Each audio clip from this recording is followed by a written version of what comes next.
बद्री विशाल भगवान की जय। सदगुरुदेव भगवान की जय।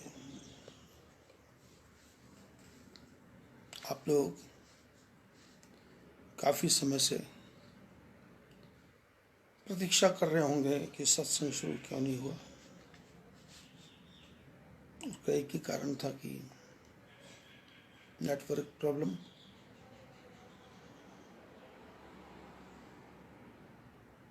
भगवान की भक्ति का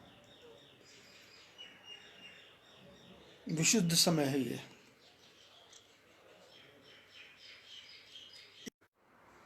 दुनिया में मुकद्दर वालों की तकदीर बदलती रहती है। शीशा तो वही रहता है मगर तस्वीर बदलती रहती है। दीवार पर लगा आरीसा, आईना, शीशा वही का वही है, मगर उसके सामने जो भी आता है वो उसी की तस्वीर दिखाता है। काला रंग हो तो काला दिखाता है, गोरा हो तो गोरा दिखाता है, सांवला हो तो सांवला दिखाता है। आदमी काले को गोरे करने का बहुत प्रयत्न करता है, लेकिन वो रंग नहीं बदलता। और मनुष्य क्या करता है कि जीवन भर सोया रहता है, जागता हुआ भी सोया ही रहता है, क्योंकि उसको पता ही नहीं करना क्या है।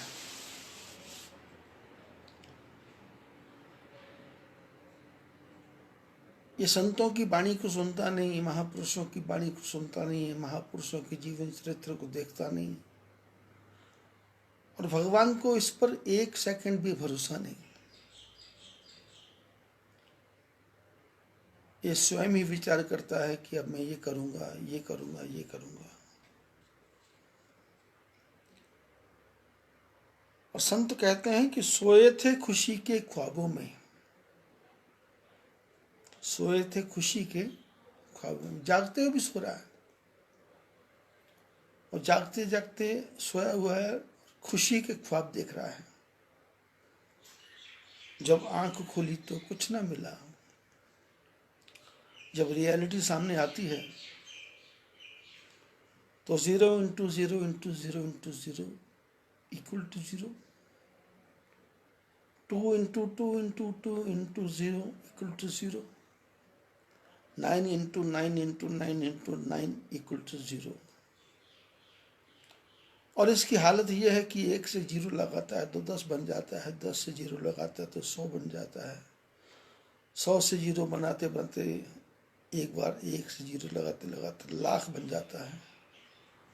और जब आंख खुलती है तो 1 हटता है तो फिर 0 रह जाता है। सोए थे खुशी के ख्वाबों में, जब आंख खुली तो कुछ न मिला। जिंदगी की सुनहरी ख्वाबों की तासीर बदलती रहती। ये नित्य नूतन नवीन सपने देखता है, जागते जागते सोया हुआ। ये दुनिया तो ये दुनिया तो ये दुनिया है, एक दर्द मिले एक दर्द मिटे। संसार तो ऐसा है, एक दर्द खत्म नहीं होता, दूसरा दर्द शुरू हो जाता है। एक दुख को पूरा करते करते वो दुख हटता है, दूसरा दुख शुरू हो जाता है। एक परेशानी को साफ करते करते दूसरी परेशानी शुरू हो जाती है। ये दुनिया तो यह दुनिया है, एक दर्द मिटे एक दर्द मिटे एक दर्द मिले। कैदी तो वही रहता है मगर जंजीर बदलती रहती है। ये शरीर रूप के पिंजरे में कैदी है,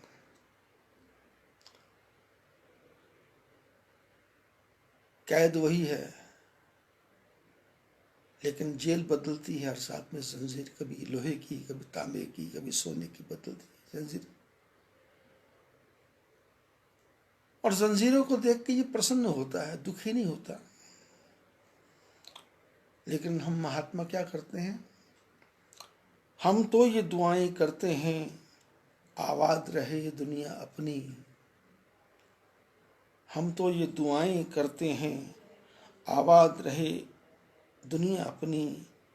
लेकिन ये हमें मालूम न था, तासीर बदलती रहती है।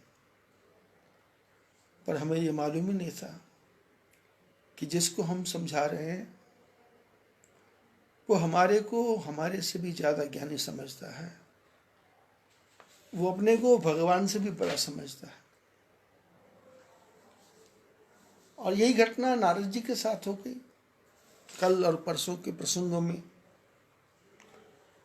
यही चर्चा विस्तार से हो रही थी।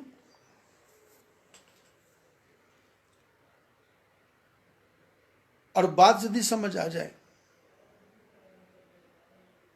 ये इस नारद जी के प्रसंग से हमको अपना पूरा जीवन का दृश्य दिखाई दे जाएगा। शीशे से भी साफ साफ ज्यादा दिखाई देगा।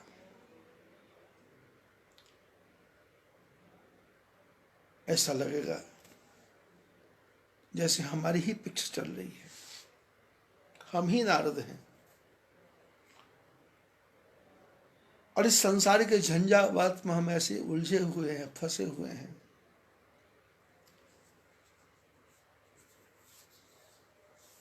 कि रोज नया नित्य नया प्लान बनाते हैं, नित्य नई योजना बनाते हैं। लेकिन हर योजना के पीछे अपना अहंकार होता है। ठाकुर जी की कृपा है, ये नहीं होता। आपने कल परसों के प्रसंगों में सुना कि नारद जी ने कामदेव को जीता नहीं, कामदेव ने अपनी हार मान ली। और नारद को जीता हुआ नहीं था,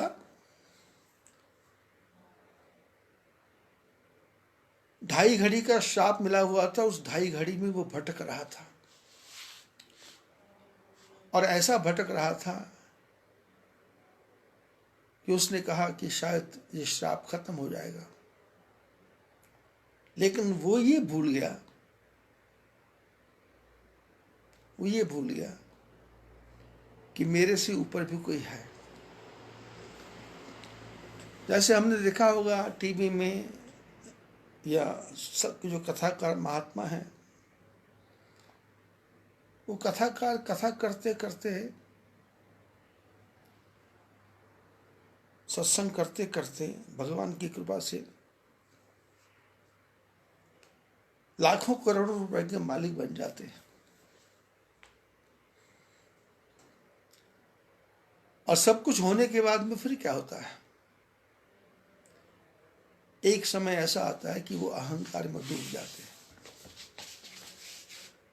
वो अपने को नेता भी समझने लग जाते हैं, वो अपने को ज्ञानी भी समझने लग जाते हैं, वो अपने को दुनिया का सबसे बड़ा धुरंधर मानने लग जाते हैं।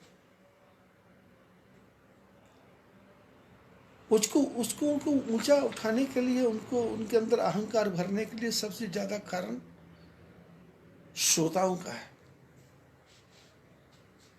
जो कथा श्रवण करते हैं,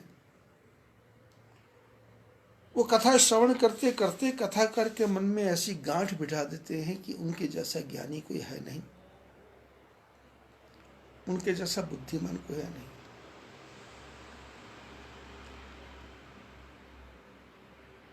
रामायण में हनुमान जी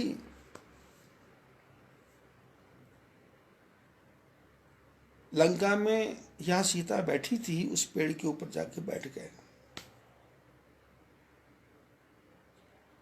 और वहां घटनाक्रम क्या हुआ? रावण आया, सीता को डांटा, सीता को समझाया, और सीता को धमकी देके गया, चेतावनी देके गया। मास दिवस मुँह कहा ना माना, तो मैं मारव काढ़ कृपाना। और ऐसा कह के वो चला गया।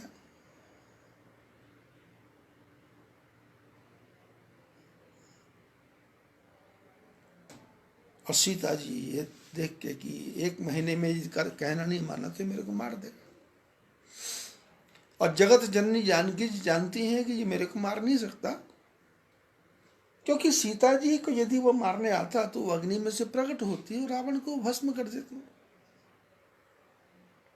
रावण को राम ने मारना है, इसलिए जानकी कुछ नहीं कर रही। और सीता जी ने अशोक वृक्ष से प्रार्थना की कि विनय सुनो मम बिटप अशोका। सीता जी ने अशोक वृक्ष से कहा कि तेरा नाम अशोक है और मैं तेरे नीचे बैठी हुई शोक में डूबी हुई हूं। सत्य नाम कर हर मम शोक, मेरे शोक को, मेरे कष्ट को, मेरे दुख को दूर कर।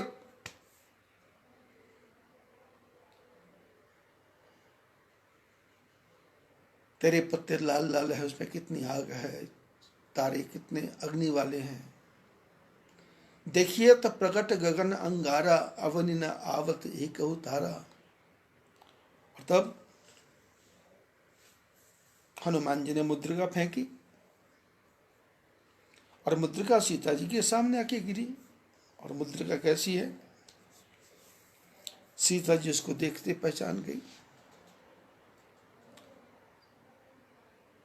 कि ये तो वही मुद्रिका है जो मैंने केवट को दी थी।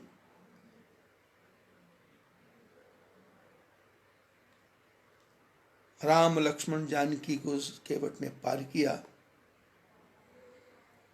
इस प्रसंग को फिर किस दिन विस्तार से बताएंगे, कैसे पार किया, कैसे केवट का भाग्य जागा, कैसे प्रभु ने कृपा की, कैसे प्रभु अकिंचन पर, गरीब पर, निकृष्ट पर, गए गुजरे पर कैसे कृपा कर देते हैं, कैसे रंक से राजा बनाते हैं, कैसे राजा से रंक बनाते हैं। केवट का जब प्रसंग आएगा तो विस्तार से बताने की चेष्टा करूंगा।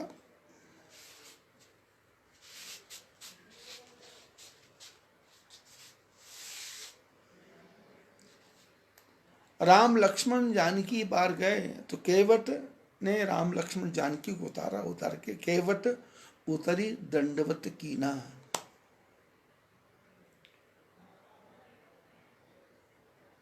केवट उतरी दंडवत कीना, प्रभु ही सकुच यही नहीं कछु दीना। भगवान को संकोच हुआ कि मैंने इस गरीब को कुछ नहीं दिया, इसने इतना काम किया। और पिय ही की सिय जानन हारी, पिय ही की सिय, अपने पति के हृदय की बात को जानने वाली कौन, सीता। ये जो लाइन है, लाइन नहीं है, ये पति पत्नी के संबंधों का एक स्वर्ग है। स्वर्ग, पति कैसा, जो पत्नी के हृदय की बात जान ले, और पत्नी कैसी, जो पति के हृदय को जान ले। वो पति पति नहीं है जो कहे कि पत्नी मेरे बस में हो जाए, और पत्नी पत्नी वो नहीं है जो कहे कि पति मेरे बस में हो जाए। ये मनुष्य का शरीर एक दूसरे को बस में करने के लिए नहीं मिला। ये मनुष्य का शरीर हमको मिला है कि अपने को ठाकुर जी के चरणों में अर्पण करना है।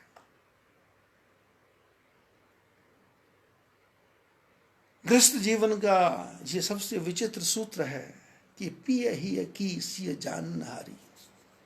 पति पत्नी का संबंध एक दूसरे के हृदय को जान ले। ना शब्द ना हो, विरोध शब्द ना हो, उपेक्षा शब्द ना हो,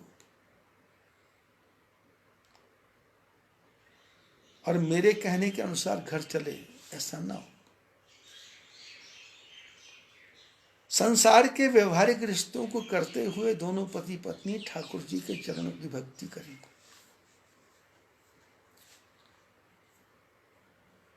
अपने सत्संग की लाइन बदल जाएगी। राम जी के मन में आया कि मैंने केवट को कुछ नहीं दिया और राम जी के पास तो कुछ नहीं था।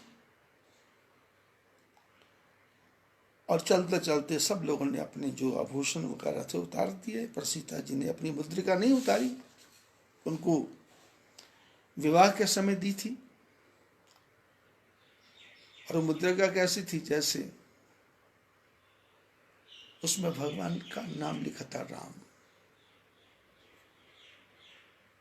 जैसे मैं कई पति पत्नी को देखता हूँ अपने गले में लॉकेट डालते हैं, तो लॉकेट के अंदर एक डिब्बी बनाते हैं, डिब्बी में पति पत्नी की फोटो होती है, या व्हाट्सएप पे, फेसबुक पे वो पति पत्नी की फोटो लगाते हैं, जिससे दुनिया को लगे कि पति पत्नी के बस में है और पत्नी पति के बस में है। जबकि जो लगाने वाले हैं उन दोनों को पता हम दोनों किसी के बस में नहीं है। और यदि हम एक दूसरे को बस में करने का, दिखाने का चेष्टा करेंगे तो फिर जीवन नरक हो जाएगा।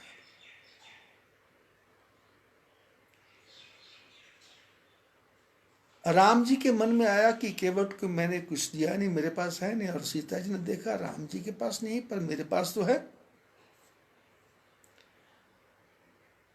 पिए हिये की सिए जानन हारी, मणि मुद्री मन मुदित उतारी। एक मणि जड़ित मुद्रिका थी, बहुत कीमती, जिस पर राम लिखा था। सीता जी ने प्रसन्न होकर धीरे से राम जी के हाथ में दी और इशारा किया, इसको केवट को दे दो।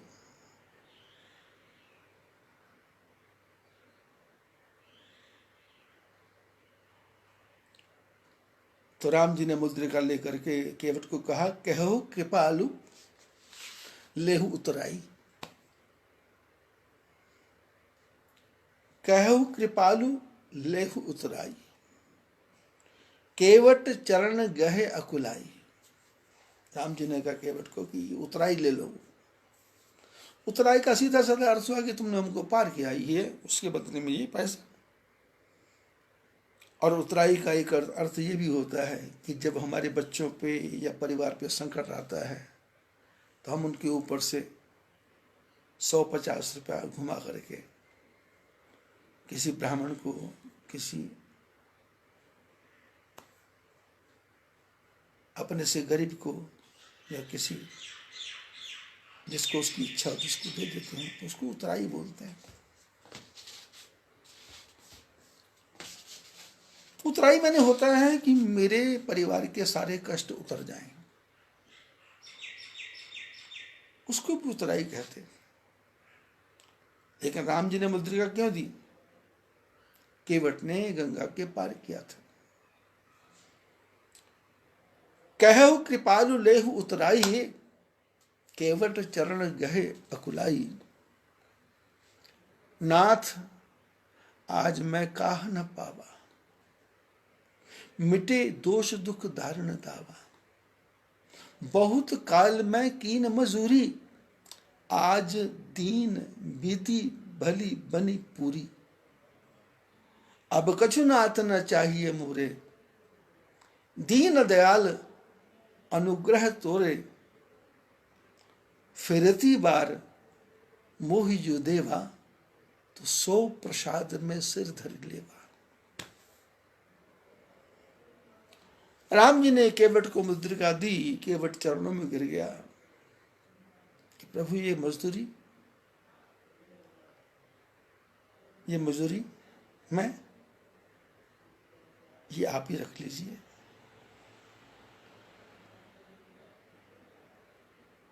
आप कहते हैं मजदूरी, प्रभु मैंने क्या नहीं पाया,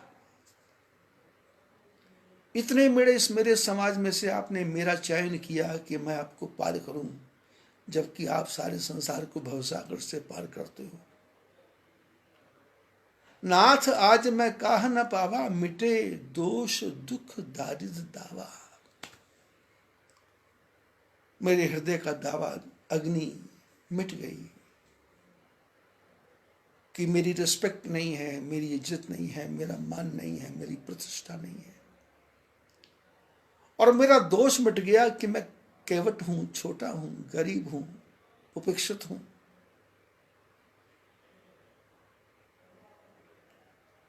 और मेरा दुख मिट गया, मिटे दोष दुख दारुदा। और बचपन से लेके मैं, मेरे बाप दादा परदादा मजदूरी ही कर रहे थे, नौकरी ही कर रहे थे। गंगा पार करना, लाना ले जाना, लाना ले जाना, लाना ले जाना, हमको दुनिया ने बहुत कुछ दिया। पर आज दीन विधि बन भल पूरी, आज परम पिता परमात्मा ने मेरे को पूरी मजदूरी दे दी, पूरी मजदूरी दे दी। और मजदूरी ऐसी दी है कि अब कछु नाथ ना चाहिए मोरे, अब मेरे को कुछ नहीं चाहिए। दीन दयाल अनुग्रह तोरे, आपका अद्भुत अनुग्रह, आपका अद्भुत प्रेम, आपका अद्भुत मेरे प्रति स्नेह, जिसके प्रति, जिसके लिए आप सीता माता जी की अंगूठी निकाल के मेरे को दे रहे हैं। अब कछु नाथ न चाहिए मोरे, दीन दयाल अनुग्रह तोरे। तो राम जी ने कहा, भाई नहीं लोगे क्या? बोले लूंगा, क्यों नहीं लूंगा।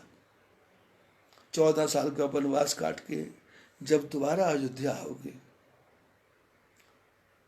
तो अयोध्या में यहां से भी आओगे तो मेरे पास आना। तो फिरती वार वापसी में मोहि जो देवा, मेरे को आप जो दोगे, सो प्रसाद में सिर धरी लेवा, वो प्रसाद मैं अपने मस्तक पे धारण करूंगा।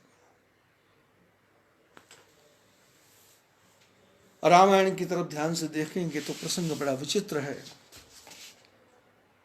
और लिखा है, केवट ने राम जी को गंगा पार किया, और अयोध्या से जब वापस आए तो सुग्रीव, नल नील अंगद हनुमान को सब पुष्पक विमान बिठा कर लाए, और केवट के यहां उतरे,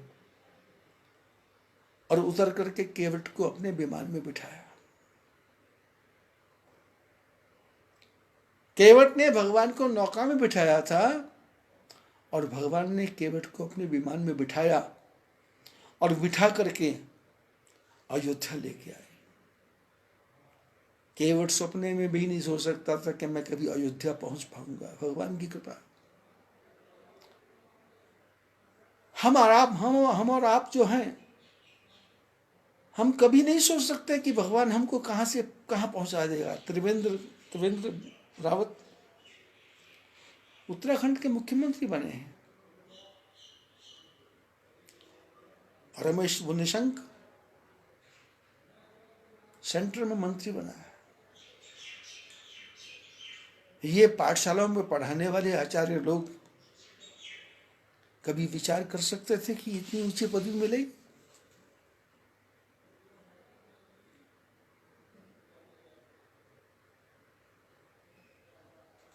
ये तो भला हो हेडगेवार जी का, जिन्होंने 1925 में राष्ट्रीय स्वयंसेवक संघ की स्थापना की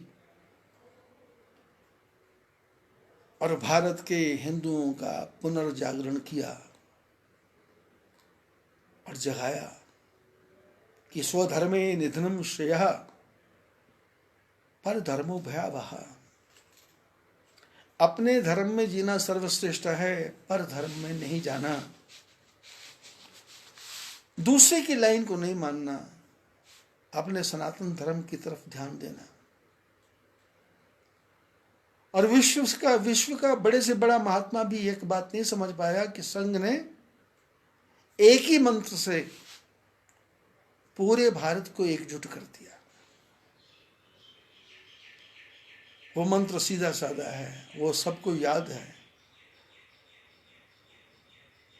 स्वयंसेवक संघ के स्वयंसेवकों ने, प्रचारकों ने गांव गांव, गली गली, मोहल्ले मोहल्ले, घर घर जा करके मंत्र पढ़ाया। सहना भवतु सहनो भुनक्तु सह वीर्यम करवावहै तेजस्विनाम अवधीतमस्तु मां विद्विषावहै। एक मंत्र, आज भारत का लोहा विश्व मान रहा है, ये एक ही मंत्र है। और इसके लिए 1925 से 1925 से तपस्या चल रही है।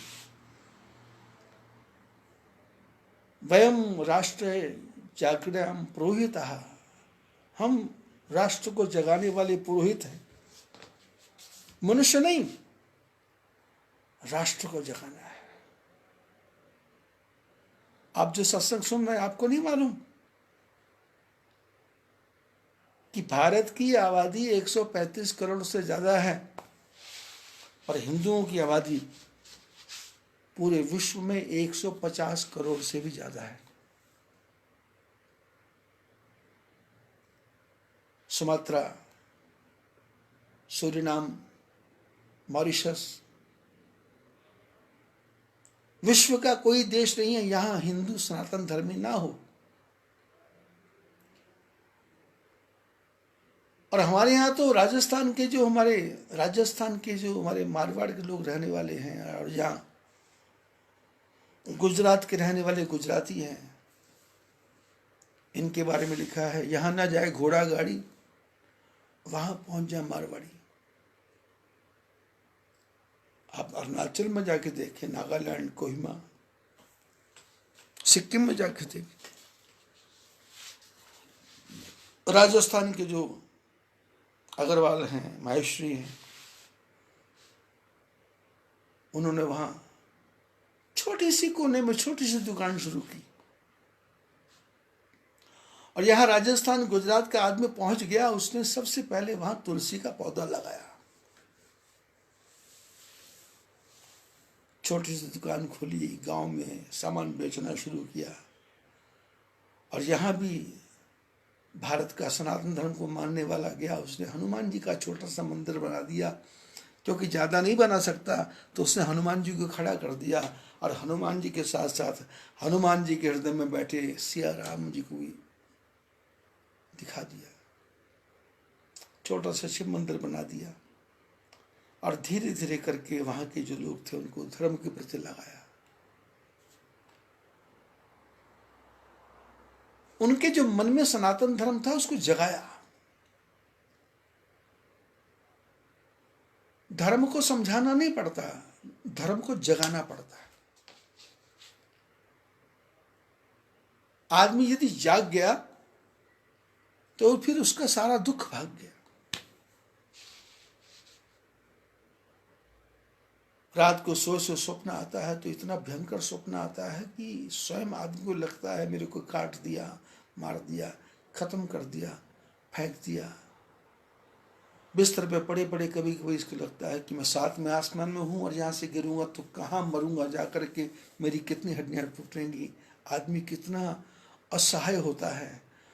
और जैसे ही उसको कोई जगा दे या स्वयं जाग जाए तो उसका सारा भ्रम दूर हो जाता है। वो चारों तरफ देखता है कि नहीं, कुछ नहीं। सोए थे खुशी के ख्वाबों में, जब आंख खुली तो कुछ न मिला। हमको जागते जागते स्वप्न देखने की आदत पड़ गई है, जागते जागते सो रहे हैं।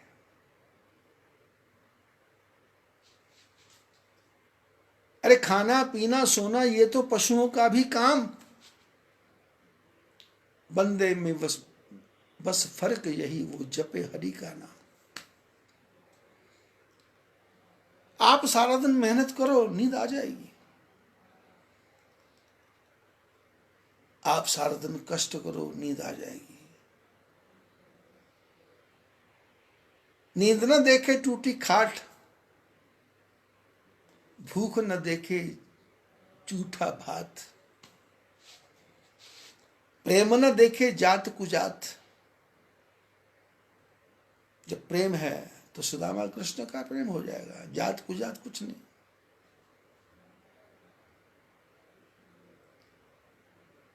मनुष्य जब जाग गया तो सारा कष्ट भाग गया। जो महापुरुष हैं वो ज्ञान देते नहीं है, वो जगाते हैं और कहते हैं उठ जाग मुसाफिर भोर भई, अब रैन कहाँ तू सोवत है, अरे भी तू कहाँ सो रहा है, उठ। क्या यही प्रपंच तेरा काम है क्या? बच्चे पैदा करना, पालना, बड़ा करना, यही का तेरा काम है क्या? ये तो चिड़िया भी कर रही है, ये तो एक छोटा सा चूहा भी कर रहा है, एक जंगल में बैठा हाथी भी कर रहा है, ये तो बड़े बड़े पर्वत भी बच्चे पैदा कर रहे हैं। मैं पहाड़ में रहता हूं और आश्रम बनाने के लिए पहाड़ को खोदा गया, काटा गया, तो क्या देखते हैं कि पहाड़, बड़ा पहाड़ है, तो उसके पड़ोस में छोटा सा उसकी पत्नी पहाड़ी, फिर छोटे छोटे पत्थर, फिर छोटे छोटे छोटे छोटे इतने, और बारीक बारीक पत्थर की उनकी उनके परिवार की संख्या का पता ही नहीं चल रहा। एक पेड़ भी पैदा कर रहा है।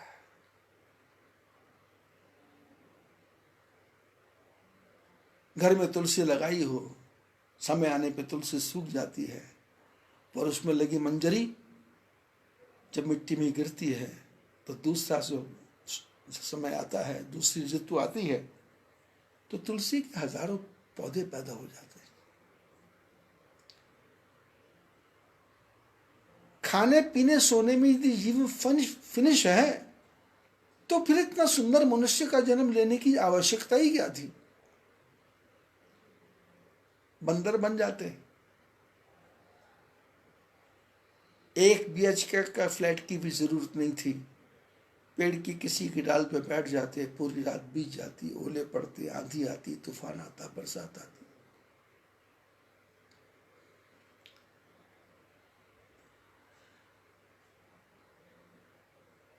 जीवन निकल जाता।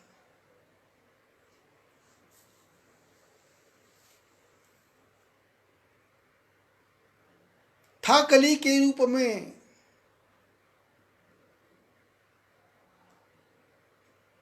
एक पुष्प की कथा है।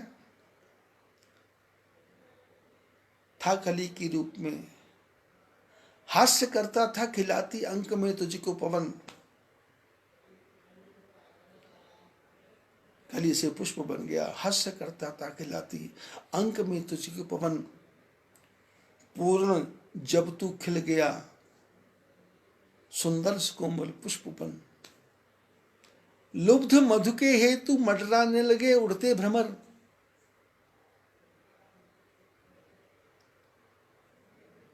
और उसके बाद जब बड़ा हुआ, जिस पवन ने अंक में ले प्यार था तुझको किया, तीव्र झोंके ने सुला उसने तुझे भू पर दिया, आज तुझको देखकर चाक भ्रमर आता नहीं, वृक्ष भी खोकर तुझे हा अश्रु बरसाता नहीं, वृक्ष भी खोकर तुझे हा अश्रु बरसाता नहीं। पेड़ पे फूल खिला है, भंवरे भी आते हैं, आदमी भी आता है, संसार भी आता है, हाथ लगा के देखता है, प्रसन्न होता है। पवन आती है तो फूल बड़े अहंकार में खिलाता है, घूमता है, फिरता है, नाचता है, और समय के साथ जब बूढ़ा होता है तो जो पवन उसको पेड़ पे अटखेलियां करवाती है, और वही पेड़ से पवन उसको तोड़ करके जमीन पे गिरा देती है। जब तक पेड़ पर है तब तक भंवरे भी आते हैं, मधुमक्खी भी आती है, मनुष्य भी प्यार करता है, पक्षी भी प्यार करता है, तितली भी प्यार करती है, चिड़िया भी प्यार करती है। लेकिन जब पेड़ से गिर जाता है,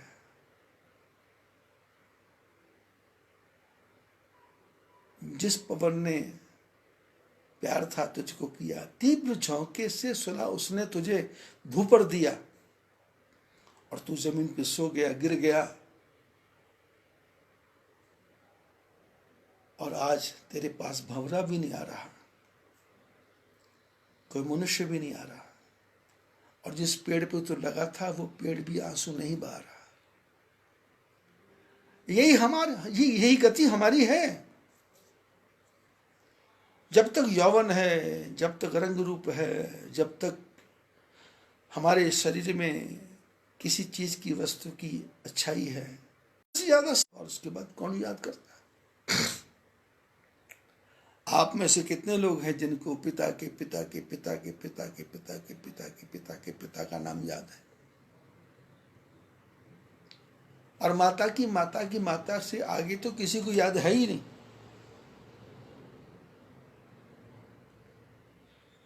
बच्चा छोटे होते होते माँ माँ करता है, और शादी होने के बाद माँ उसको डायन लगती है, माँ उसको बदमाश लगती है, माँ उसको घर फोड़ू लगती है।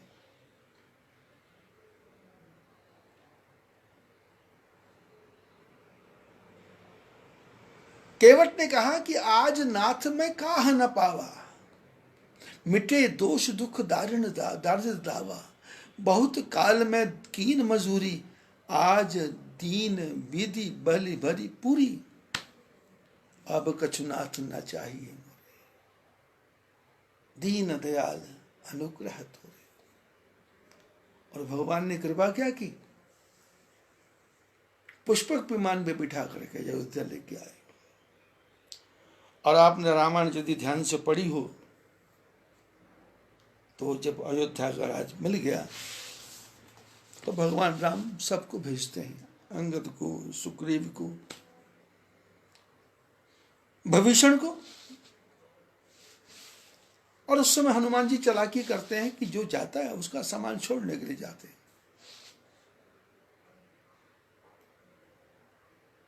क्योंकि हनुमान जी चाहते थे कि भगवान के मेरे को ना कह दे चले जाओ, तो उसके लिए वो ट्रिक निकाल लेते, तरीका निकाल लेते, छोड़ने जाते, जो जाता छोड़ने जाते। और लोग बोले चलो, बोले मेरे को तो बोला नहीं। और जब सब चले गए तो केवट आया। भगवान ने केवट को कहा कि केवट, जितने लोग गए सबको भगवान ने कहा कि जाओ, पर केवट को राम क्या कहते हैं कि सदा रहु पुर आवत जाता। केवट, तुम आते जाते रहना, तुम आते जाते रहना। आपका भगवान के प्रति सच्चा प्रेम है तो भगवान कहेंगे कि मैं भी तेरे अंदर हूं, तू मेरे अंदर है, मिलते जुलते रहा करो, मेरे से दूर नहीं जाना। भगवान की भक्ति क्या है कि भगवान जब तुम्हारे को कहें कि सदा रहो पुर आवत जावता, केवट को कहा कि आते जाते रहना, क्योंकि केवट ने भी राम को कहा था कि आप जा रहे हो तो फिरती बार मोहि जो देवा, सो प्रसाद में सिर धरी लेवा। वो प्रसाद में सिर पर धारण करूंगा। बहुत कीन प्रभु लखन सिय, नहीं कछु केवट लेई, विदा कीन करुणा यतन, भगति बिमल बर देई। राम जी ने मुद्रिका दी, केवट ने नहीं ली, तो लक्ष्मण जी ने कहा भाई मैं भी कह के देखूं। लक्ष्मण जी ले लो, सीता जी ने कहा ले लो, केवट ने कहा ना कुछ नहीं। तो भगवान ने केवट को विदा किया गंगा नदी के किनारे से। केवट ने राम को विदा नहीं किया, कथा ध्यान से पढ़ो। गंगा नदी के किनारे राम 14 वर्ष के वनवास में जा रहे हैं। राम जब चलने लगे तो केवट पीछे पीछे, तो भगवान ने कहा केवट तुम यहीं रहो, मैं तेरे को मिलने आऊंगा। विदा कीन करुणा यत्न, केवट ने मुद्रिका नहीं ली। भगवान ने कहा मुद्रिका नहीं ली तो क्या करो, क्या करें? तो उन्होंने कहा मुद्रिका नहीं ली तो ये नहीं लेता, पर मैं तो दे सकता हूं। तो विदा कीन करुणा यत्न, भगति विमल वर देई। संसार की सर्वश्रेष्ठ वस्तु भक्ति दे दी इसको, भक्ति दे दी। विदा कीन करुणा यत्न। आप भगवान की भक्ति करोगे, भगवान आपको कहां पहुंचाएंगे कुछ नहीं पता। परमात्मा की सृष्टि में क्या वस्तु है कुछ नहीं मालूम।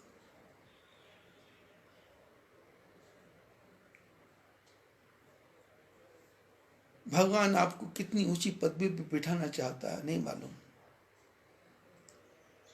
लेकिन हमारे जो महात्मा लोग हैं वो थोड़ी सी कथा करने के बाद में राजनेताओं के साथ टक्कर करने लगते हैं, टीवी पे बैठ के डिबेट करने लगते हैं। और जितने भी मैं टीवी में डिबेट करते देखता हूं मेरे को लगता है मूर्खों के सरदार हैं, कुछ आना जाना नहीं है। ऐसे वितंडावाद पैदा कर दिया, अमेरिका चीन पर अटैक कर देगा, चीन अमेरिका पर अटैक कर देगा, मिसाइल बन गई, सुपर मिसाइल बन गई। अरे कुछ नहीं बना। अब कोरोना से बड़ी मिसाइल क्या होगी? अब किसी के बनाने से उजड़ेगा क्या? अब ठाकुर जी की सृष्टि है, वो कहां से कहां लेके जाएंगे आपको मेरे को क्या पता। तो अपना प्रसंग थोड़ा बढ़ गया। भगवान ने केवट को विदा किया, जबकि होना क्या चाहिए था, केवट के यहां से भगवान जा रहे हैं तो केवट भगवान को विदा करें, पर ना। भगवान कहते हैं ये यदि मेरे को विदा कर देगा तो इसकी भक्ति छूट जाएगी। तो भगवान ने विदा किया। और विदा ऐसे नहीं किया, खाली हाथ नहीं, खाली झोली नहीं। विदा की न करुणा यत्न भगति विमल वर दे, भक्ति का विमल वरदान दिया। और सत्संग में लिखा है, महापुरुष बोलते हैं, मैंने संतों से सुना है कि केवट ने नौका को चलाना बंद कर दिया। अपनी नौका, जिस नौका में ठाकुर जी बैठे थे, उस नौका को उसने गंगा के किनारे खड़ा कर दिया। अब उस नौका की पूजा करता है कि जिस नौका में ठाकुर जी बैठ गए अब उसमें संसार नहीं बैठेगा। ऐसे हमको भी हमारे मन की जो नौका है उसमें ठाकुर जी बैठ गए, उसमें संसार की क्या आवश्यकता है। और 14 साल बाद राम आए तो केवट मर नहीं गया था, केवट जीवित है, पर केवट की आंखें उसी तरफ देखती थी जिधर राम गए थे। ऐसे हमारी आंखें भी उसी तरफ देखें जिधर भगवान हमारे हृदय से।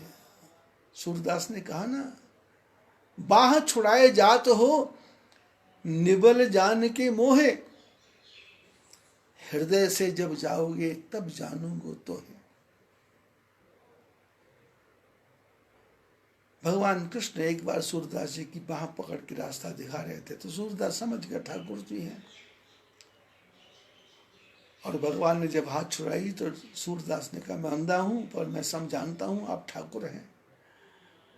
मैं कमजोर हूं, मेरे से हाथ छुड़ा के जा रहे हो, पर तुम चले बाहर चले जाओगे, पर मेरे हृदय से कब जाओगे? नहीं जा सकते।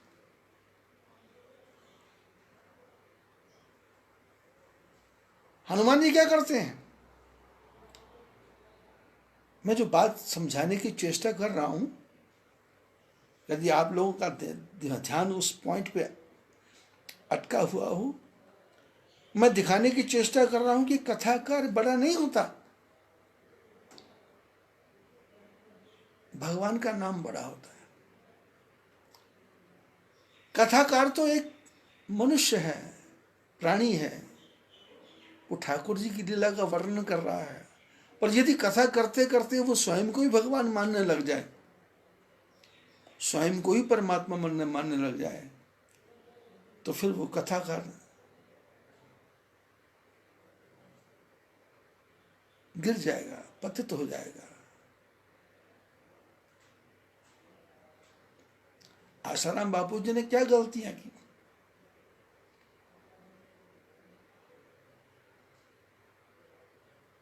महाराष्ट्र के लोग बोलते पानी का दुरुपयोग करो, तो वो कहने, उनको अहंकार आ गया कि ये पानी मेरे ठाकुर जी का है। अरे ठाकुर जी की तो जेल भी है, बैठो जेल में जाके। प्रशासन से टकराना और अपने अहंकार में आके अपने को बड़ा मान लेना।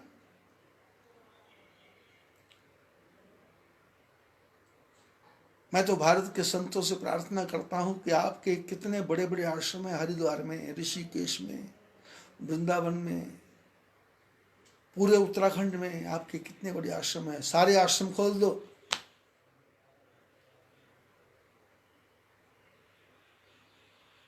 जो पर प्रांतवासी हैं, अपने अपने अपने जो समाज के लोग हैं जो पर प्रांतों में रहते हैं, वो अपने घरों को वापस आ रहे हैं।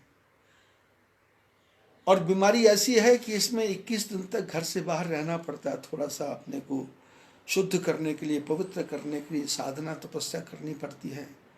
तो आश्रम सब खोल दो, इन सबको शेल्टर दो, इन सबको जगह दो, इन सब की सेवा करो, हमारे आश्रम पवित्र हो जाएंगे, हमारे आश्रम पवित्र हो जाएंगे। सारे होटलों को खोल दो, सारी धर्मशालाओं को खोल दो। जब जब भी विपत्ति आई है देश पर, संतों ने सेवा की है। नागा साधु लड़ने वाला नहीं दल है, ये तो घूम घूम के प्रचार करने वाला दल है।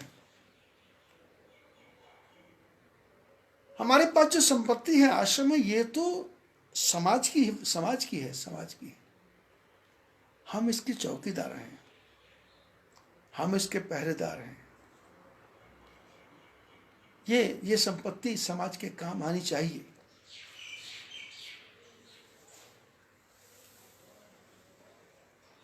हनुमान जी बैठे हैं पेड़ के ऊपर अशोक वाटिका में, और सीता जी पेड़ के नीचे बैठी हैं। और रावण चेतावनी देके गया कि मास दिवस महु कहा न माना, तो मैं मारव काढ़ कृपान। भवन गए वो दशकंदर, यहाँ पिशाचन वृंद, सीत ही त्रास दिखावही, धर ही रूप बहुमंद। त्रिजटासन बोली कर जोरी, मातु विपत संगनिते मोरी। त्रिजटा से सीता बोली आग ला के दो। फिर अशोक पेड़ से बोली, तारों से बोली, चंद्रमा से बोली। जब बोल बोल के थक गई तो हनुमान जी ने मुद्रिका फेंकी, और जब मुद्रिका सीता जी के पास आई तो देखा,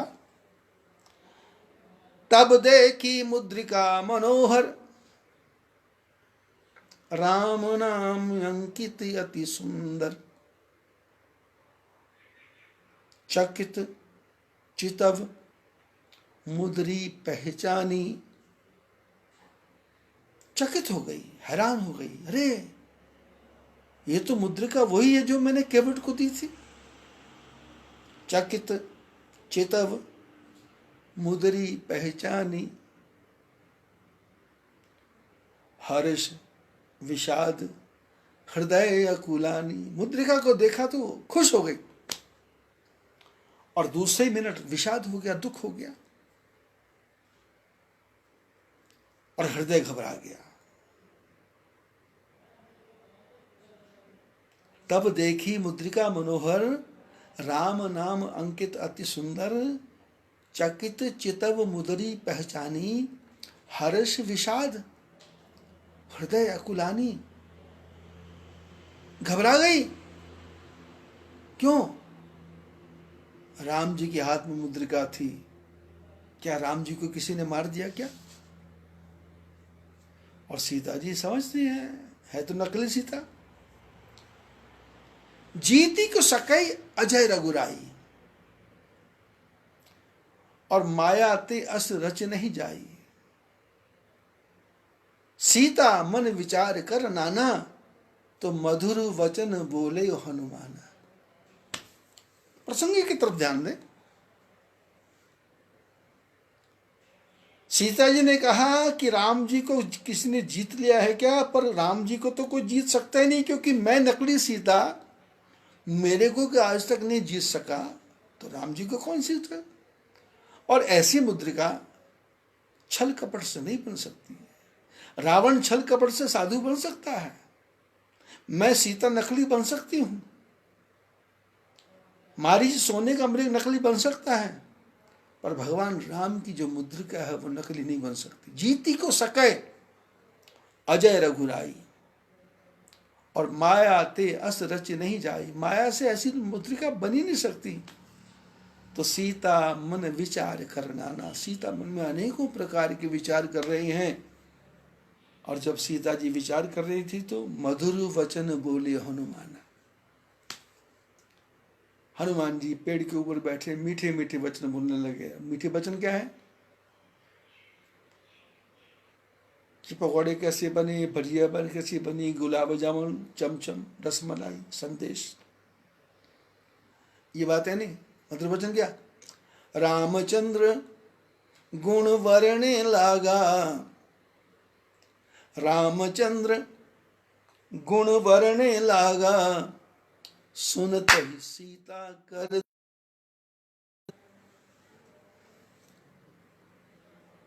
रामचंद्र गुण वर्णे लागा, सुनत ही सीता कर दुख भागा। लागी सुने श्रवण मन लाई, तो आदि हुते सब कथा सुनाई। हनुमान जी रामचंद्र भगवान के गुणों का वर्णन करते हैं और सीता जी मन को लगा करके सुनती हैं। जब हनुमान जी ने देखा सीता जी कथा मन लगा के सुनती है, तो हनुमान जी ने शुरू से लेकर के आखिर तक की कथा सुना दी।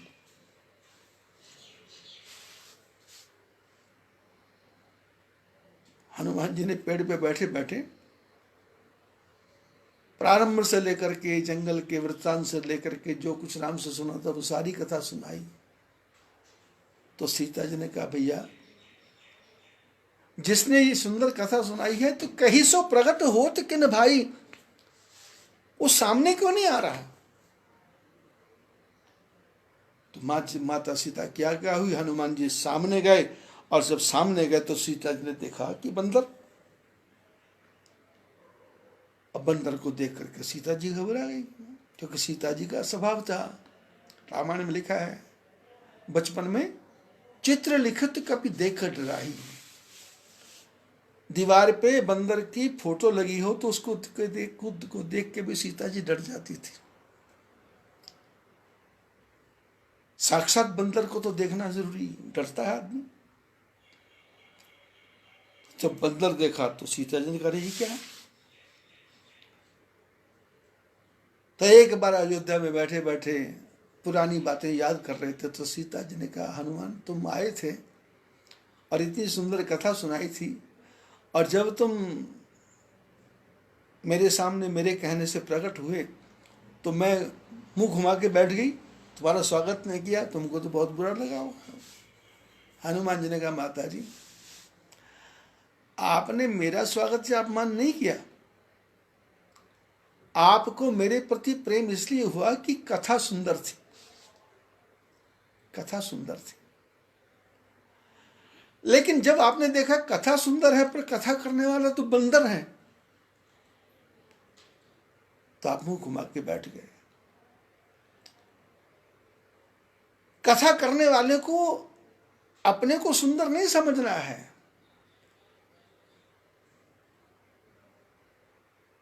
हम तो बंदर हैं। कागभूषुंड कौआ बन के कथा करता है, गरुड़ कथा सुनते हैं। और भगवान क्या करते हैं, छोटी छोटी सिद्धियां दे देते, छोटी छोटी सिद्धियां। ये जितने भी कथाकार महात्मा, इनको छोटी छोटी सिद्धि मिली है। ऐश्वर्य की सिद्धि, प्रचार की सिद्धि, और बड़े बड़े सिंहासन, फिर बड़े बड़े पंडाल, फिर बड़े बड़े लोग, फिर उसके बाद लोगों की महिमा, फिर उसके बाद राजनीति की चर्चा। पिछले दिनों वो राम नाम के मंदिर पे देवकी नंदन बोल रहा था ना, वो पता नहीं क्या क्या बोलने लग गया था आपको बात।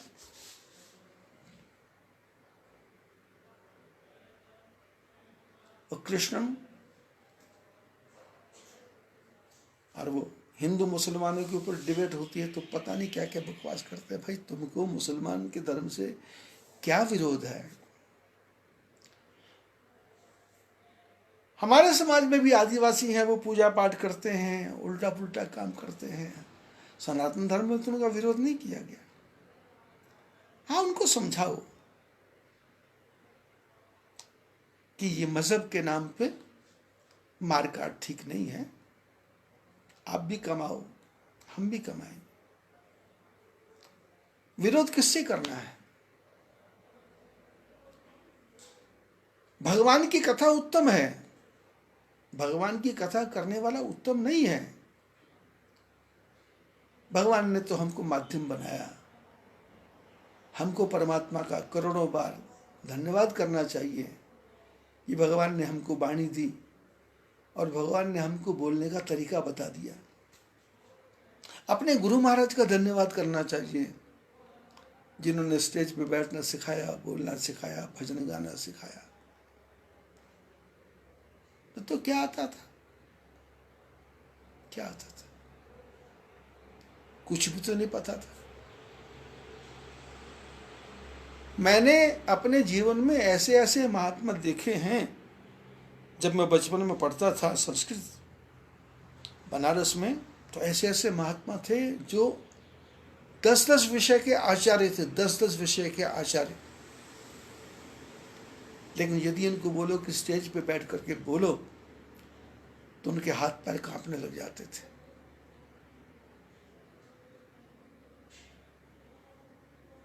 सामने 10 आदमी बैठे हो तो बोलना मुश्किल है, और हजारों के सामने बोलने की ताकत ठाकुर जी ने दी है। तो ठाकुर जी के प्रति विश्वास करना है, श्रद्धा करनी है, ठाकुर जी का धन्यवाद करना है। स्वयं ही ठाकुर जी बन के नहीं बैठ जाना कि जोकरों की तरह कपड़े पहन के बैठ गए और फिर नाटकबाजी दिखाने शुरू कर दिया। आपने देखा होगा टीवी पे, वो रविशंकर भी करता था, कर रहा था एक बार शिवरात्रि के समय, जैसे उसके अंदर शंकर आ गए हों। वो जग्गी महाराज भी करता था, देखा था इस बार में, वो भी अपना सिर हिला रहा था, ऐसे ऐसे कर रहा था। और हमारे भारत में तो हर गांव में, गली में, मोहल्ले में देवता घूम रहे हैं, देवता ही घूम रहे हैं।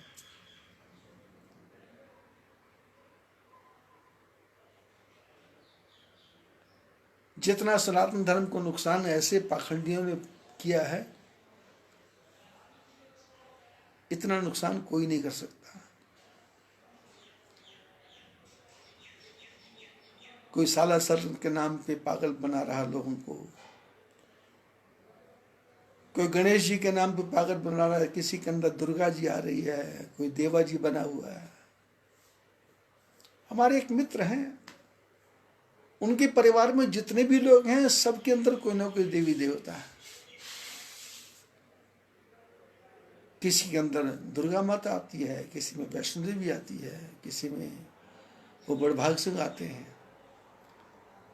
किसी में कुछ आते हैं, किसी में चिंतपूर्णी आती, किसी में चामुंडा आती है। सारा पूरा परिवार ही। बचपन में संतों से मैंने एक कथा सुनी है।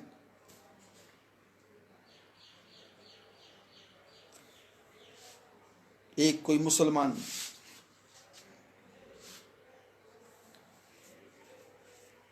एक मजार के ऊपर बैठ करके पूजा करता था, और पूजा करते करते जंगल में लोग डाकू आते, चोर आते, पैसा चुराते, करते करते करते करते बड़ा मजार सा बन गया मुसलमान का।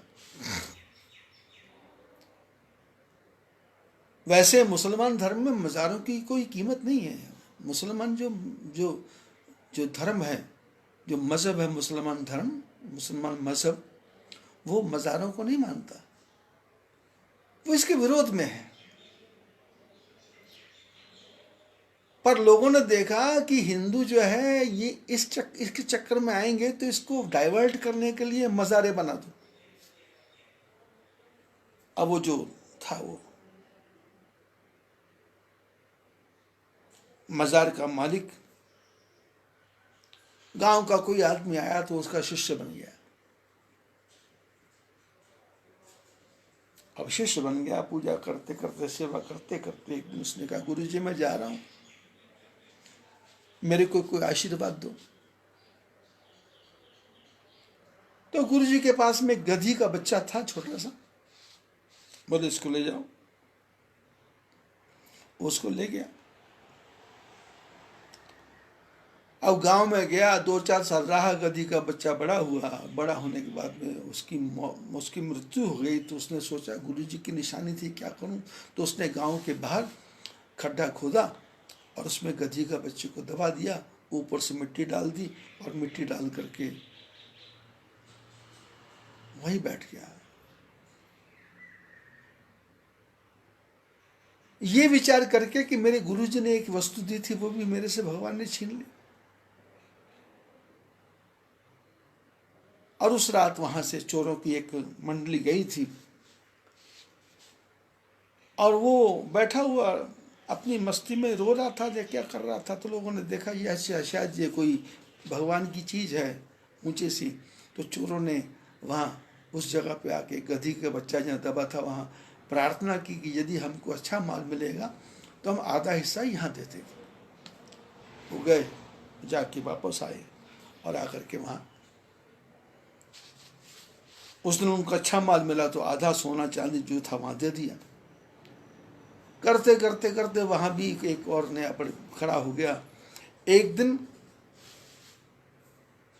इसके गुरुजी घूमते घूमते इसके गांव में पता करते करते आए, पूछा कहाँ है। तो लोगों ने कहा गांव के बाहर वो मजार बनी है वहां है।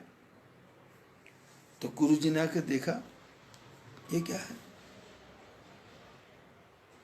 तो आके देखा तो बैठा ही है, पूजा कर रहा, हाथ में मोरपंखी ले रखी है, पीली चादर, लाल चादर, हरी चादर चढ़ रही है, अगरबत्तियां जल रही हैं, लोबान जल रहा है, पूरे वातावरण में एकदम मस्ती छाई हुई है। और ये भी बढ़िया बढ़िया कपड़े पहन के वहाँ गुरु बन के बैठा हुआ है। गुरु जी ने कहा चेले क्या है। बोले वो जो आपने बच्चा दिया था उसको यहाँ दबाया। बोले भाई ये खानदान बड़ा अच्छा है, तूने गधी के बच्चे को दबाया यहाँ और यहाँ मजार बन गई। मैंने तो वहां इसकी मां को दबाया हुआ है।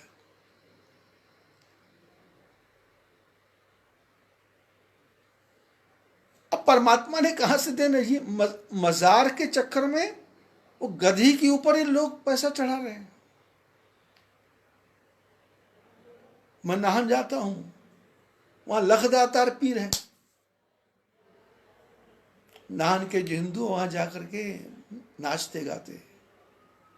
सहारनपुर की जाओ तो सड़क के किनारे 9 गजे पीर हैं, छोटे मोटे, 1 गज से कम नहीं, 2 गज से, जबकि आदमी 6 फुट का होता, 2 गज का, पर ये 9 गजे पीर है। जबकि मुसलमान धर्म में इनकी कोई अहमियत नहीं है। और हमारे हिंदू धर्म के जो लोग हैं वो उस तरफ जा रहे हैं। अब वो जो हमारे ये जो मुसलमान बने ये हमारे भाई हैं। इनकी 3 पीढ़ी, 4 पीढ़ी, 5 पीढ़ी देखेंगे तो कोई मुसलमान नहीं मिलेगा, सब हिंदू ही हैं। अब सब हिंदू हैं। आप जब शास्त्रों को पढ़ोगे तो हमारे ही परिवारों में जो गंदा काम करने लग गए उनको मलिच्छ कहते हैं। मलिच्छ मैंने मुसलमान, मैंने जो जिंदा जानवर को मार के काट के हाथ में उसको एकदम नहीं काटे, धीरे धीरे काटे, मलिच्छ वृत्ति है, गंदी वृत्ति है। जबकि परमात्मा ने कहा था उसको, इनके गुरु को, जो भी था बड़ा, मैं तो जानता नहीं, कि अपने बेटे की बलि दो। लेकिन उन्होंने कथा को बदल दिया, कहानी को बदल दिया और धर्म का विस्तार। और टीवी ये बड़े बड़े बैठे कलाकार, इनको अपने धर्म का मालूम नहीं है और ये बस डिबेट कर रहे हैं। और ये टीवी वाले भी बेचारे पीत पत्रकारिता वाले लोग हैं। ये लोगों को उनकी कमियां ढूंढ ढूंढ के पहले उसमें घुल मिल जाते हैं, फिर कमियां देख करके फिर उन पर हावी होते हैं, फिर हावी होकर पैसा कमाते हैं, फिर पैसा कमा के स्टूडियो बनाते हैं, चाहे वो रजत शर्मा हो, चाहे वो कोई भी हो। मेरे को ज़्यादा इनके बारे में चर्चा नहीं करना, पर मेरा कहना यह है कि कथाकार को अपने को बड़ा नहीं समझना। ठाकुर जी की कृपा से मेरे को बोलने की वाणी मिली, मेरे को शब्दों का सामंजस्य बिठाना आया, मेरे को शब्दों का तारतम्य तुम बिठाना आया, मेरे को शब्दों का लय का ज्ञान हुआ गुरु महाराज की कृपा से। तो आज मैं यहाँ हूँ, तो मेरी बड़ाई नहीं। हनुमान जी बोले मैं कथाकार, कथा सुंदर है पर कथा करने वाला तो बंदर है, और यदि वो अपने को बंदर ही समझेगा तो फिर कई जन्मों तक पूजा होती रहेगी, और यदि बंदर नहीं समझेगा तो फिर जेल तो तैयार पड़ी है भैया, जेल में जाके बैठना पड़ेगा। और यही अहंकार क्या हो गया नारद जी को।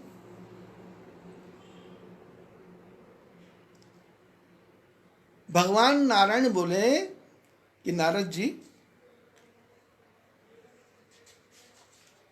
रूख वदन करी वचन मृदु बोले श्री भगवान, तुमरे सुमरन ते मिटही मोह मार मदमान। लक्ष्मी देख रही है तमाशा, और बड़ा विचित्र तमाशा, बड़ा विचित्र हुआ। भगवान राम सिंहासन से उठे, नारद के गले मिले और नारद को लाके अपने आसन में बिठाया। लक्ष्मी को देख रही है तो लक्ष्मी तो आश्चर्यचकित हो गई कि ये हो क्या रहा है, क्योंकि यदि हम परिवार में भी कोई नौकर हो और घर में पति शराब पीता हो, और किसी दिन पति शराब पीते पीते नौकर बोले कि आओ तुम भी बैठो मेरे साथ में शराब पी, और फिर वो बड़बड़ करने लग जाए, तो पत्नी को तो हैरानी होती कि इनको हुआ क्या है, घर लुटाएंगे क्या।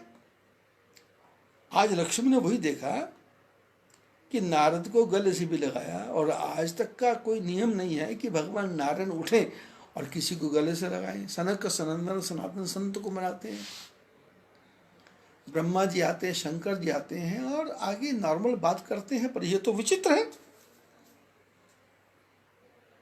हर्षि मिले उठी रमा निकेता, बैठे आसन ऋषि समेता, बहुते दिन कीन मुनि दाया। और भगवान यहां तक कहते कि महात्मा जी आपने हमारे ऊपर बड़े दिनों के बाद दया की। भगवान नारायण देख रहे हैं जब नारद कहे वो सहित अभिमाना, कृपा तुम्हारी सकल भगवान। नारद जी ने भगवान नारायण से कहा, लेकिन कहा कैसे, सहित अभिमाना, अहंकार के साथ कहा कि प्रभु ये सब आपकी कृपा है। शब्दों का तारतम्य देखो,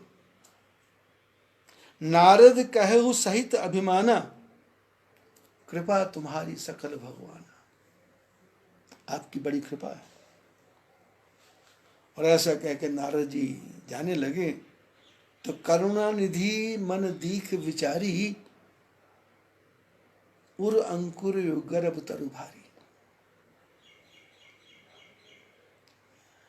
रोगी जब डॉक्टर के पास आता है तो डॉक्टर ये नहीं देखता ये करोड़पति है, खरबपति है, अरबपति है, नेता है, अभिनेता है, सुंदर है, असुंदर है। डॉक्टर ये देखता नहीं, डॉक्टर उसकी बीमारी को देखता है।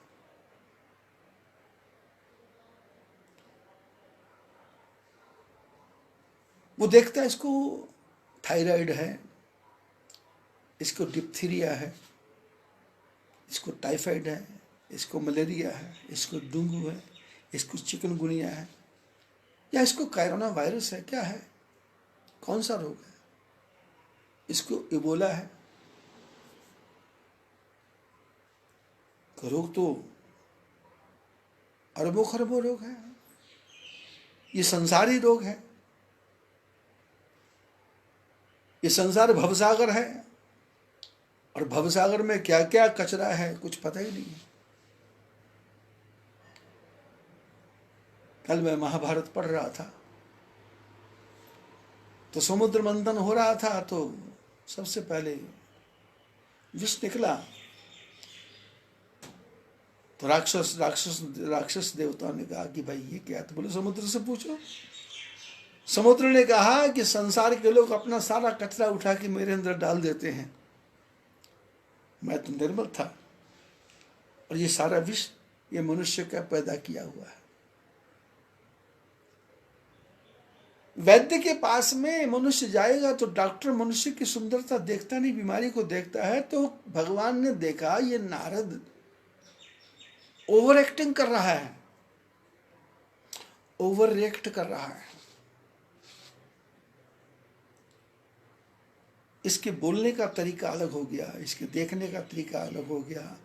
मैंने इसको गले से लगाया तो इसने संकोच नहीं किया कि प्रभु क्या कर रहे हो आप, मैं तो आपके चरणों का दास हूं ना। क्योंकि जब मन में अहंकार हो गया, बच्चा बड़ा होता है, माता पिता गुरु के प्रणाम करता है, और माँ बाप लोग बोलते हैं सिर लगा के पैर कर, सिर लगा के सिर लगा के पैर प्रणाम कर, सिर लगा के प्रणाम कर।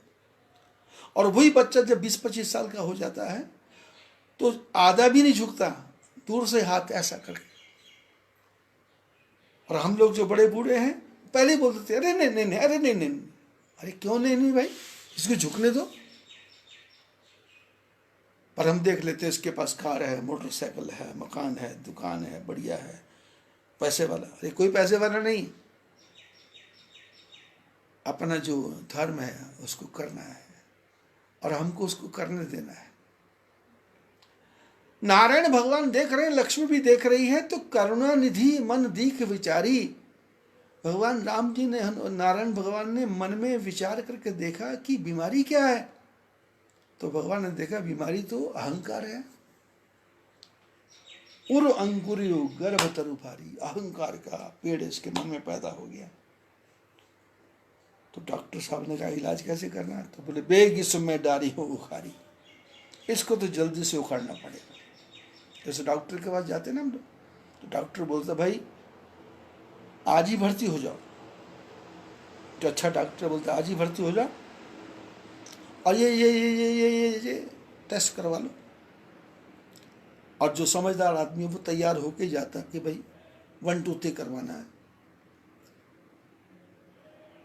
और हमारे जो शिष्य हैं भगत राम जी भगत राम जी हमारे नान वाले शिष्य हैं, उनका गुरु महाराज के प्रति इतनी आस्था है कि नाहन के डॉक्टर ने बोला कि तुम हार्ट पेशेंट हो। तो वो घबरा गए, वो घबरा करके वो चले गए। लेकिन जाने से पहले उन्होंने मेरे को फ़ोन किया, 15-20 साल पुरानी बात हो गई शायद। उनको भी ध्यान होगा, मेरे को अभी ध्यान आ गया। तो उनकी धर्मपत्नी शशि देवी हमारी परम शिष्या हैं, उनके बच्चे अमित है, निशु वगैरह हैं, शिष्य हैं मेरे। पूरा स्वागत सत्कार करते हैं। तो घर में चर्चा हो, बोले महाराज जी से बात कर लो, तो मेरे से बात हुई। मैंने बोला कुछ नहीं हुआ तुम्हारे को, चलो कुछ नहीं करना। आज 15-20 साल हो गए, कोई हार्ट का ऑपरेशन नहीं हुआ, ठीक ठाक है। हमारे परम शिष्य नटवर भाई मेहता बिलीमोरा में रहते हैं, उनकी धर्मपत्नी कश्मीरा देवी मेहता आजकल धर्मपुर में डॉक्टर हैं। वो पिछले दिनों हल्का सा चक्कर आया तो परिवार में चर्चा हुई, तो बोले गुरु महाराज से बात करो। मैंने कहा भाई चेकअप करा लो। तो डॉक्टरों ने कहा कि 90% है, 80% है, ये है वो है। मैंने कहा चेकअप करा लो और तैयारी करके जाना और देख लेना ठाकुर जी की क्या इच्छा है। जब वहाँ गए बलसाड़, सूरत गए, और बलसाड़ी डॉक्टर था, बलसाड़ा डॉक्टर, उससे बातचीत हुई तो उसने कहा आपको कुछ नहीं है, बिल्कुल ठीक।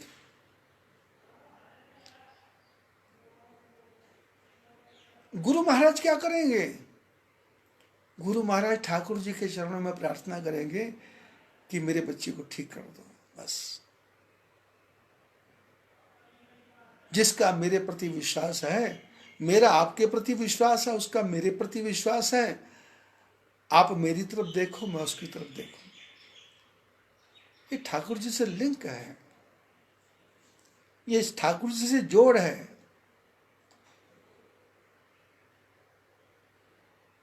ठाकुर जी से प्रार्थना करेंगे, बीमारी भाग जाएगी। गुरु महाराज तो भव रोग को दूर करते हैं। नारायण तो भवरोग को दूर करते हैं। आज नारद भगवान नारायण के पास पहुंच गए तो भगवान ने कहा बेगी सु मैं डारी हूं उखारी,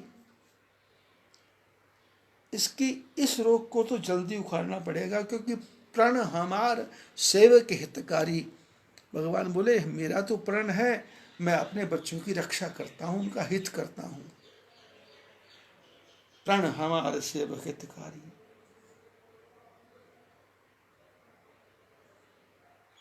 अब इलाज करना है तो खर्चा आएगा। तो रामायण में लिखा है, भगवान विचार करते हैं कि करना क्या है। तो बोले मुनि कर हित मम कौतुक होई, अवश्य उपाय करब मैं सोई। बोले इलाज करेंगे उससे क्या होगा, महात्मा का तो हित हो जाएगा और मेरे लिए एक खेल तमाशा हो जाएगा। मुनि कर हित मम कौतुक हुई, महात्मा का तो भला हो जाएगा, ये जिस रास्ते जा रहा है उस रास्ते से वापस आ जाएगा, और मम कौतुक हुई, मेरे लिए एक तमाशा से हो जाएगा। अवश्य उपाय करब मैं सोई, इसलिए मैं ये उपाय अवश्य करूंगा। नारद जी वहीं बैठे, गए नहीं हैं। तब नारद हरिपद सिर नाई, चले हृदय अहमित अधिकारी। भगवान विचारी कर रहे हैं, डॉक्टर के पास ही हैं मरीज, और डॉक्टर साहब ने कहा कि भी जाओ भाई जाओ। टाइम आने पर मन ही मन सोचा, मरीज को नहीं बताया। तब नारद हरिपद, तब नारद जी ने भगवान के चरणों में प्रणाम किया और चले। नारद जी भगवान को छोड़ के चले, पर गए तो सही। अब शास्त्र संत महात्मा गुरु कहते हैं कि भगवान के पास जाकर के सारी बीमारियां ठीक हो जाती हैं, पर यहां उल्टी मुसीबत हो गई। चले हृदय अहमित अधिकारी, वहां से गए तो अहंकार और बढ़ गया। क्यों, मैं तो शंकर से बड़ा, मैं तो ब्रह्मा से बड़ा, मैं तो नारायण से बड़ा, नारायण ने मेरा स्वागत किया। जैसे आजकल लोग फेसबुक पे भी फोटो डाल देते ना, मुख्यमंत्री योगी के साथ में, अटल बिहारी वाजपेयी के साथ में, राष्ट्रपति के साथ में, और फोटो फेसबुक पर डाल के अपना वो रोब काटते हैं कि मैं इतना बड़ा हूँ। अरे तू कुछ बड़ा नहीं है, तेरे को सांस नहीं आएगी अगले महीने में, पता नहीं।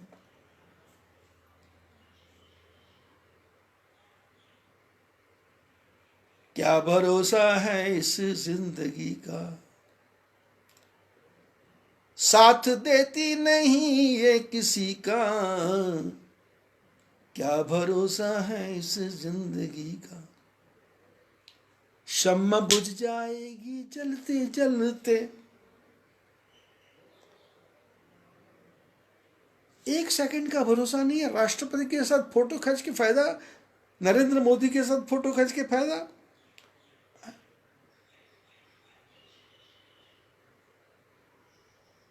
ये अहंकार है कि मेरा इतने इतने बड़े बड़े लोगों से उठना बैठना है। अरे तू ठाकुर जी के साथ उठ बैठ, ये सारे लोग तेरे चरणों में आएंगे। पर तेरे चरणों में आए तो फिर तू अपने आप को ठाकुर समझेगा तो फिर नारद जैसा हाल हो जाएगा।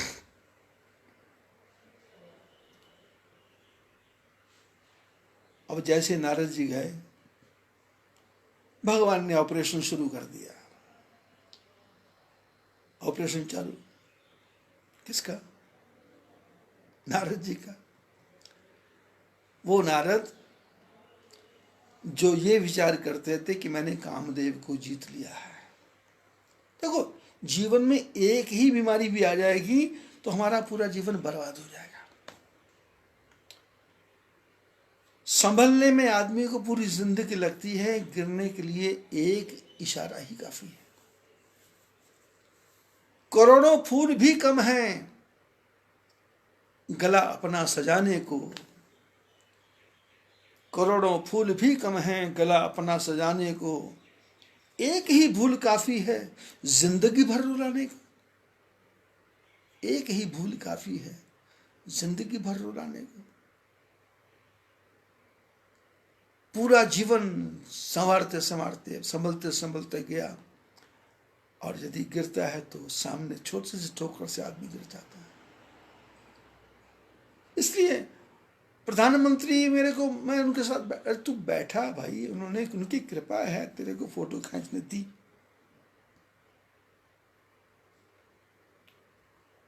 पर तू अपना काम कर। तो ठाकुर जी का धन्यवाद कर कि ठाकुर जी आपकी कृपा से मैं प्रधानमंत्री के साथ बैठने के लायक बना। पर तू अपने डीपी पे फोटो डाल दे उनकी, उससे तुम्हारा क्या लेना देना। तू अपनी डीपी पे ठाकुर जी के साथ अपनी फोटो डाल दे, या अपनी डीपी पे ओम त्र्यंबकम यजामहे लिख के डाल दे, या अपनी डीपी पे राधे राधे लिख के डाल दे, जय श्री कृष्ण लिख के डाल दे।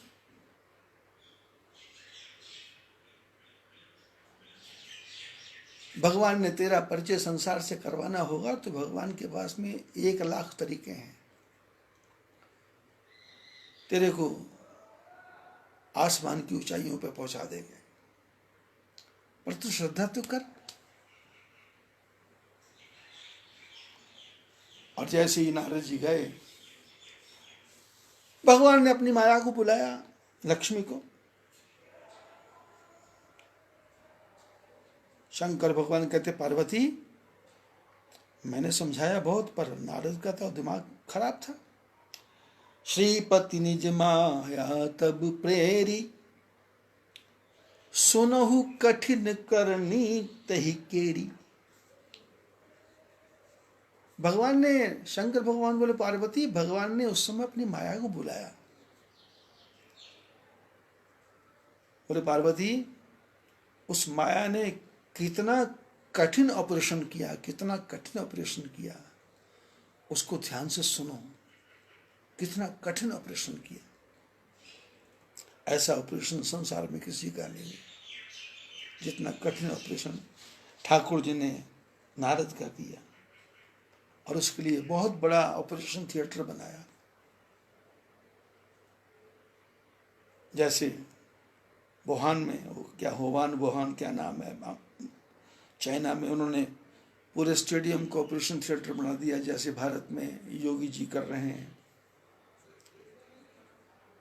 जैसे भारत सरकार बड़े बड़े स्टेडियम को ऑपरेशन थिएटर बना रही है। एक छोटा सा जीव कोई आ गया, छोटा सा जीव,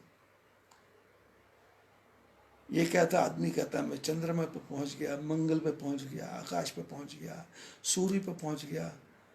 अरे ठाकुर जी बताते तू कोई नहीं पहुंचा, मैं छोटा सा जीव छोड़ा है, तेरे को पता ही नहीं है कि वो कहाँ से आता है, कैसे गले में फंसता है।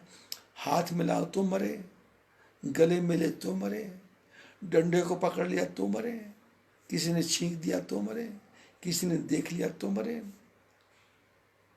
कोई हमारे बिस्तर पे आके बैठ गया तो मरे, कोई रेस्टोरेंट में चला गया तो मरे, कोई माल में चला गया तो मरे, किसी थिएटर में चला गया तो मरे। और मार कौन रहा है, मर कैसे रहा है, वो डॉक्टर को भी नहीं पता। वो डॉक्टर छाती दबा दबा के पंप करके करके ऑक्सीजन लगा रहे हैं, पर ऑक्सीजन बोलती मेरे को क्यों लगा रहे हैं, इसका तो ऊपर से कनेक्शन कटा हो भाई, कनेक्शन कट गया, कनेक्शन कट गया। नारायण भगवान ने भी नारद जी के लिए ऑपरेशन थिएटर बनाया। बिरिचयो मगमहु नगर तही, 7 योजन विस्तार। और कितना बड़ा ऑपरेशन, 100 योजन। योजन मैंने 1 योजन 4 कोस का। अब गिनती आप लोग करते रहना। 100 योजन में 400 कोस का ऑपरेशन थिएटर, 400 कोस का ऑपरेशन थिएटर। एक कोस में 2 मील होते हैं शायद, पता नहीं क्या होता है हिसाब किताब। 800 मील का ऑपरेशन थिएटर, और उस ऑपरेशन थिएटर का, हॉस्पिटल का नाम रखा श्रीनिवासपुर। और ऑपरेशन थिएटर में ये चाकू कैंचियां नहीं थी, ऑक्सीजन नहीं था, कैंची हथौड़े नहीं थे, सिलाई करने के लिए धागे नहीं थे, पीपीई किट नहीं थी,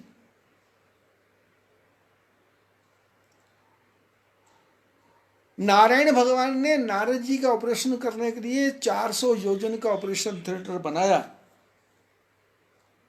और श्रीनिवास ते पुरते अधिक रचना विविध प्रकार, ऐसा बनाया कि बैकुंठ से भी बढ़िया रचना है वहां पर, ऐसी रचना है। और कैसी रचना है? नारद जी जाके देखते कि वस ही नगर सुंदर नर नारी, वहां एक से बढ़ के एक सुंदर नर नारी बस रहे हैं। जनु बहु मनसिज रति तनुधारी, नारद जी देख रहे, नारद जी काम को जीत के आए ना, नारद जी कामदेव को जीत के आए हैं। तो नारद जी ने देखा उस नगरी में सारे जितने भी लोग हैं सुंदर हैं, नर नारी सुंदर हैं। और नर कैसे हैं? कामदेव जैसे, और स्त्रियां कैसी हैं? रति जैसी। जिस रास्ते से नारद जी अपने जीवन में भटक गए थे, भगवान उसका ऑपरेशन उसी से कर रहे हैं, कांटे को कांटे से निकाल रहे हैं। अब कांटे को कांटे से कैसे निकालते हैं, इसकी चर्चा फिर करेंगे। बोलो बद्री विशाल भगवान की जय।